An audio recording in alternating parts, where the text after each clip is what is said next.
Welcome to another episode of the Minnesota Meatloaf Podcast. How's it going today? Pretty good. I'm doing pretty good. How are you doing, Aaron? I'm doing well. It's another nice day. It just does not feel like February. Oh, I No, know, right? Yeah, it's like 46 out, and next week's supposed to be in the 50s again, and not usual for Minnesota. yeah, there's No, hardly any snow on the ground.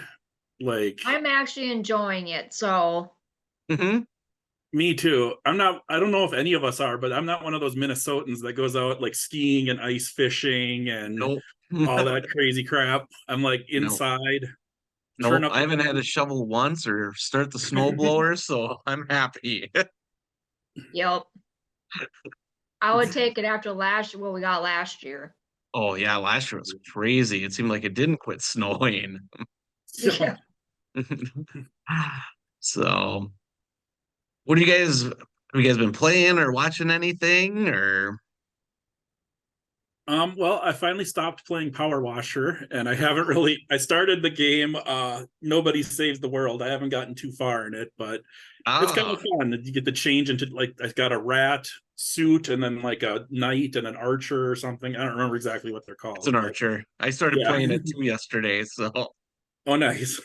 yeah, it's one of the free PlayStation Plus games this or last month. So yeah, I needed something new to play, finish Spider-Man. So yeah, I started playing that too. It's awesome.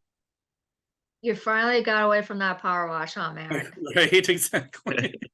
It was getting to the point like where I'd walk into the apartment building and I'd look at the bricks and they're dirty and I'd be like, oh man, I wish I could power wash that. You have one. You went out and bought one, didn't you? I was yeah, exactly. I got it on ordered it off eBay. It's There coming in you a go. few weeks. Oh my. No, just kidding.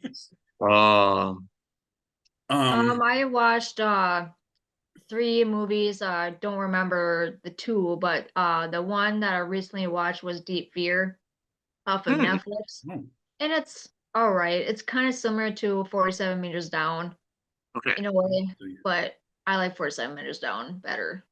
I've never even Hmm. heard of that. Yeah, it's pretty good. Oh, really? Cool. I've been watching a lot of YouTube videos again. Yeah. Watched any movies lately, other than I the ones finally we're talking about today. I finally watched the Mean one. I like that. Oh, you With the finally did it? Grinch. Yeah. Oh, okay. Finally found it. Yeah, I remember you saying that in one of our past podcasts, and then I was like, I'm gonna see if I can find it, and found it, and yeah, I liked it. It was good. It was different. Yeah, it's very different. Hmm. So is that kind of like the Winnie the Pooh Blood and Honey, where the copyright just expired so they could do what they wanted, or is that they changed it just enough so they didn't get sued, kind of thing? Well, I don't know if it almost seemed like the copyright was up because I mean, it was the Grinch, but the funny thing is maybe it's not because they couldn't say the Grinch because there's Uh, like one scene that was kind of funny. It's like they were gonna say the Grinch and they're in a bar uh, and the guy's about to say he's like it and it's the and then he's like and then the other one's like sure Finch, there's a call from Mr. Finch or something like that. So it's like they kind of teased around it, but it was the Grinch, but a very, very violent Grinch. So Yep. cool. yeah. Well, speaking of violent, the two movies we watched for this week's review, one was picked by Aaron, one was picked by Mhm. Breezy. They both, one thing they have in common is they both were violent. They Yeah. don't they don't have a whole lot in common, but there's one Nothing in common common. thread there that they were both violent. Which one should we talk about first? Let's do the Flying Guillotine. Okay. Okay. The word is pronounced guillotine, but in the actual movie they say guillotine. So we're going to say Mhm. flying guillotine and not be pretentious about it. But I just wanted to get that Yep. out of the way. That do know that the word is said differently. But anyway, go for it, Aaron. Tell us about the since it was your pick. You start. Okay, yeah, my history with the Master of the Flying Guillotine is that we used to, we didn't have cable. I didn't have cable until like college. So we would tape stuff off of TV all the time. And on Saturday nights, KSTP Channel 5 in Minneapolis would have like all these weird movies like at midnight. And so we would just set the timer and then we'd wake up my dad and I and we would just see what was taped because we didn't really have a TV guide or so it was always these strange movies. And one of the times was The Master of the Flying Guillotine. And what it is, it was made in 1976. I looked up the date, and it's a martial arts movie about, and it's a sequel to a movie called The One-Armed Boxer.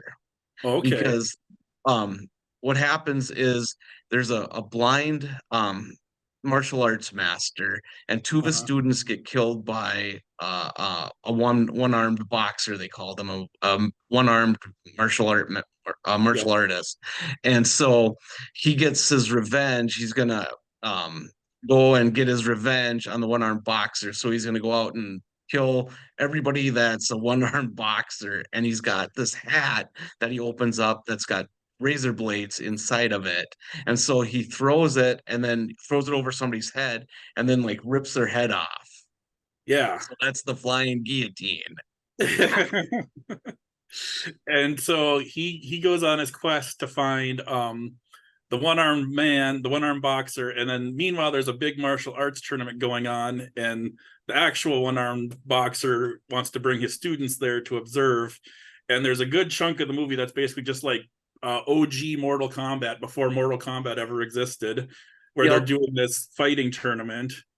And who kind of stuck out to you, Breezy? What's a character that stands out to you in the tournament? Well, honestly, I don't really care about the movie, but I did watch it. I gave it a try. Yeah. Mhm. No, Um, that's good. I the only martial arts that I kind of like is probably the Karate Kid. Mhm. Okay. But the only scene that I actually kind of liked was the opening scene when he's there and with the, the whatever you call it, and he just rips off the chicken's head. I'm Yes. like, oh my gosh. But then after that, it's like, It was I kind of It's a do, downhill from cheesy, after that. it's a yeah, I cheesy do. martial arts movie. It is very cheesy. I I do like, like the ripping the heads off though. yeah. Mhm. And he rips, there's a like a drunk guy in the bar with one arm, and he smashes 7 flies at the same time. And he says, I killed 7 with one blow. And he's like, look at me, I'm the one-armed boxer. I killed 7 with one blow. All of a sudden, Yeah. whoop, there goes the head, ripped right Yep. off. And they're like, that wasn't the real guy. He's like, I don't care. I'm gonna kill every one-armed man I see. Yep. It But there did was a seem like guy a in the tournament that he could stretch out his arms all crazy, and it was a really goofy, like cheesy special effect, but it was funny and kind of crazy, and it reminded me of the game Street Fighter, Dalsim, who can stretch yep. his legs out when he fights, and I think That's that's probably where where they got the Street idea Fighter of got the him. idea. Yep. Yeah. Yeah. And then there's So kills with no knife, who literally wins kills with someone no with a knife. knife. Yeah. Oh, Wins wins with without a no knife. knife. Who then literally uses a knife to win. It's like, you lying sack of shit. Mhm. And then after the tournament that goes, then he has to like fight all like the one-armed man ends up fighting. Oh, there's a guy with like that does his little dance. He does the Humpty dance before he Mhm. fights, and he kind of is Yeah, on the that guy side was of really the one-armed. weird. He has like Benicio del Toro energy. He has Mhm. like a weird face. But yeah, and so he helps the one-armed boxer, and they all fight. He fights all the main guys individually to test his Yep. might. They'll pretty much end up getting killed. Oh, there's a woman, like the daughter of the guy hosting the tournament, has the eagle claws. She rips dudes' clothes off and take chunks out of them. Yep. Yeah, so that's the master of the flying guillotine. Yep. And he found a clever way to beat him at the end, but I won't spoil it. Nope, don't spoil it for Oh anybody. yeah, no. Yeah. But yeah, I really liked it. So how many slices of meatloaf would you guys give it? Breezy's only going to give it 1 slice. She's like, she's Maybe like, half? Honestly, I will give it I will give it at least 3. okay, that's good. Yeah, because I like the bloody gore out of it. Like getting the heads off and all that stuff. But Mhm. I give it a 3. Nice. I'm gonna give it the 7 because I thought it was fun. I enjoyed the fighting and I enjoyed the goofy special effects, but it was still at the end of the day kind of cheesy and goofy. So Mhm. so the I'm gonna give it an 8. 8 slices. not I a just 10. really Now like you're it. gonna give it the full loaf. I know I could give it a 10, but it's dated and silly, but I liked it. I like that movie a lot. Yeah, it I reminds just like it. this. the sound effects and every time they'd show them, they'd always have like that special like drum music or It's like whatever. So you knew the master of the flying guillotine was coming, and so yeah, it's like his entrance music. He's like a pro wrestler. It's like kind of. That's exactly what it was. yeah, Awesome. entertaining. Good Yep. choice, Aaron. Thank you. And then our second choice was Leatherface, which is a prequel to the Texas Chainsaw Massacre Mhm. series. Which how many times has it been rebooted? I think this I is what their third one, maybe because there's I 3D, thought the beginning, and then begins, this or movie something like has to that. be like right in the middle. Leatherface has to be like right in the middle of that. Okay. it's Somewhere like between. it's like the Spider Verse. There's like the Leatherface verse. There's just all these different timelines of Leatherface. But no, Yeah.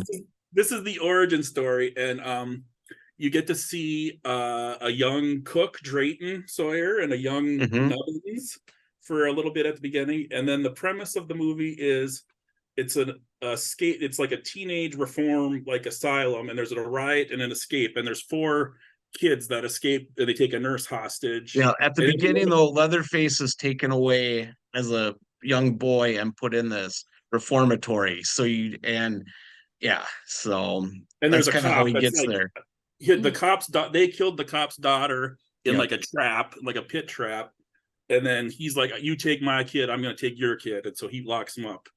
Yep. So what else happens, Breezy? So pretty much like the storyline is pretty much like it's about Leatherface, obviously, but Mm-hmm. it's more so when he's a child to like a teen Hmm. Mm-hmm. and stuff. And it's a mystery as to who Leatherface is, because they say they changed their names when they took him into this institution. So there's four Yep. kids. There's like a bigger kid that kind of looks like Leatherface Jr. That's kind of like, okay, obviously he could be Leatherface. And then there's like a skinnier kid and his girlfriend, and they're kind of like over sexed up on each Hmm. other. And then there's the more normal kid that was, I think, kind of trying to help the nurse and got caught Yeah. up in the process. And it's the big mystery of who is Leatherface, and the Yep. suspects slowly get eliminated throughout the course of the movie. Yeah. I liked it. It was such a different movie, than what I was expecting. I hadn't seen it. And yeah, it wasn't just a typical slasher horror. It was like kind of a mystery. I thought it was very well done. It was really I good. thought I thought you have seen it since like you're like a Texas Chainsaw Massacre fan, aren't you? I thought I had seen that one, but that one kind of slipped away. Mhm. Oh, I okay. guess I didn't see that one. I Hmm. was reading something. Apparently, it was on only on Direct TV for some reason. Oh, that's Like probably why. originally, like when they made it wasn't released in theaters. It was just released on Direct TV, Oh, and then now it's on That probably TV. explains why. yeah, that's yeah. But it said is it Toby or Tobe? Tobe Hooper is an executive Toby. Yep. was a Toby. exec Toby Hooper is an executive producer. I don't know Yeah. Yeah, how much he had to do yeah, with it. yeah, he did the original Texas Chainsaw Massacre, Hmm. the original. Yep. So Aaron, as a longtime fan of the series, did you notice any major inconsistencies or any like really cool like Easter eggs or anything that they did to tie Yeah, anything? there's a couple things. I didn't like the inconsistencies. I don't know if I really saw any of those, but Okay. like at the beginning when there was a scene where they were taking pictures of a crime scene or of that guy that when the kids escape, they bash that guy's head in the window, and Uh-huh. there's like the police there, and then somebody's taking pictures, and the sound of the camera is the same as at the opening of the Texas Chainsaw Massacre, the first movie. Oh, that's cool. Yeah. They always seem to do that for some reason. Yeah, yeah. But Um I'm just trying apparently to the think. house when they show the cop taking him away as a kid, and the Mhm. house is in the background, and apparently they rebuilt the original house like so it would match. I Oh didn't even wow, notice, but apparently they did. that's cool. Yeah. Hmm. So would you go to like the original house? If yeah, I would like if you could go tour it, like if it was still there. It's I, still up. Is It's it yeah, it's really? it's still yeah, it's yeah. still up, but I believe it's like a bed and breakfast type deal, I think. Yeah, they turned it into a restaurant for a while, and I think yeah, maybe now it's a bed and breakfast. I haven't heard what they've done with it, but yeah, you can go to it. Yep. Is it just a normal bed and breakfast? It's not like a horror like Texas Chainsaw I Massacre don't themed bed know. and We'd breakfast. have to look it I'm up. sure that they have like some stuff in there, you know. Like at 2 in the Mhm. morning, someone cuts through your door with a chainsaw, That like would be ah! awesome. That would be so cool. And then the cook Yeah. they go, look what you did to my door, damn Yeah, it. that'd be worth whatever money it costs to stay there. Definitely. Yeah. You can go to Uh, like the original Camp Crystal Lake from Friday the 13th yep, too. Yep. yep. Well, I know the barbecue shack from the first Texas Chainsaw Massacre is still up in Oh really? the gas station. Yeah, from Yeah, part they 3. it's a bar now. They turned it into like a bar, but you can go there and so Oh my gosh, that'd Oh, be fun. I yeah. didn't know that it turned into a bar. I thought it was still Yeah. like a gas station. No, they turned it into a bar. I mean, I think they left some of it, but then I see that they have like reunions and stuff and out there at that every once in a while I'll get something will pop up on Facebook and so So yeah. you wait right there, Lace. Yep, pretty much. Anyway, my biggest complaint with Leatherface is that Drayton didn't have any lines like "Go get the F you, Charlie" or anything like that. Yeah. Yep. That would have been fun, but no, it was Yeah. really good. I liked it. I liked their trap at the very beginning, and Hmm. he's like laying in. They almost hit something in the road, and it Yep. looks like an animal, but it also looks just like a blob, and you're like, what the hell was that? And then here it's one of them laying in the road with a giant like cow head over their head. Yeah. And it's like that's weird and crazy. And then she like Hmm. follows him into the trap, basically. Yeah. I think one of the grossest things in the movie for me was that when they break into that camper and that woman falls and her face goes right onto that dead person. Oh yeah, Yeah. yeah, It's like all slimy. yeah. It's like, oh, There was some pretty what's the word? Not extreme, but shocking. I don't know. There was a couple parts where I was like, whoa, like yeah. expecting that. Hmm. Yeah, I like this movie a lot. I liked it. The cop goes after the kids, and there was a little bit of that of I got a little bit of the Devil's Rejects feel with the cop Hmm. going after the and he's kind of on his revenge mission and getting a little unhinged at the same time. Yeah. Some of that kind of vibe going on. Yep. Anyway, well, how many slices of meatloaf will you give it? I give it probably 8. I liked it. It was different. It was such a different film from the series and it was very well done. I liked That's just why about I'm every, like, that's why when I went on to being like, okay, what should I pick? And I'm like, oh, Aaron likes Leatherface and Texas Chainsaw Massacre. Hopefully he has not seen this one, but you no, haven't. So. no, I hadn't. It was good. And I kind of suspected, who it was, but still there's so many red herrings that it's like, well, it could be this person, it could be this Mhm. person, but no, it was neat. It was fun. It was a fun movie. I think at various points I was convinced any one of the four was actually Leatherface, including the girl. So, Yeah. It could have been. um, yeah, good movie. I'll give it 9 slices of loaf. Hmm. I thought it was really good and really entertaining. Hmm. I give it about like an 8. However, I wish there will be more of a killing bloody scenes. Hmm. I think they should like up it just a little tad. But other than that, it is a great movie. Hmm. Yeah. Yep. Awesome. What are you have you been seeing the guests for Crypticon, Breezy?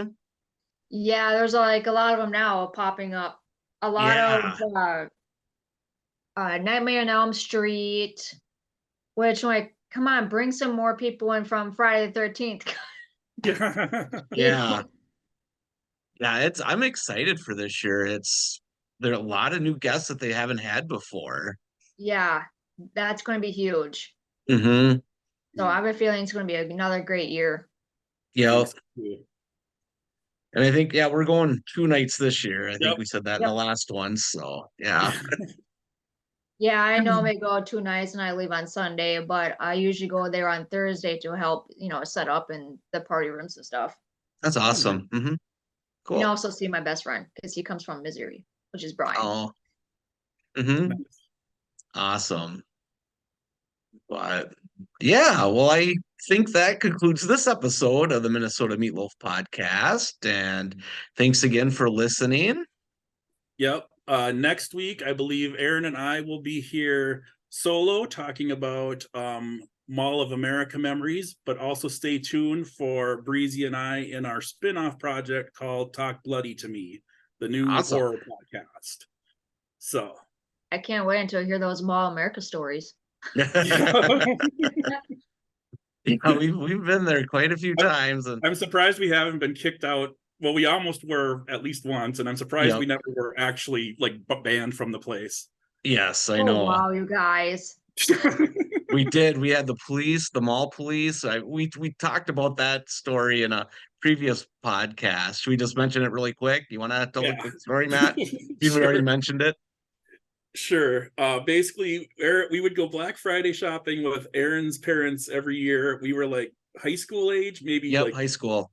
And we were there with Aaron's sister and her sister's boyfriend, and we were just about done, and we were sitting waiting by the escalators while Aaron's parents were doing something, and they were in a dollar store. Yeah, they seemed to be taking forever. So we would go up the up escalator while his sister and her boyfriend, or one of us would go up the up escalator while one of them would go down the down escalator, and we'd have wrapping paper rolls because it was, Black Friday, and then we would sword fight like on the escalator with the wrapping paper rolls. And we did that for a while, and then we decided if we could did we try running down the up escalator? And we did that.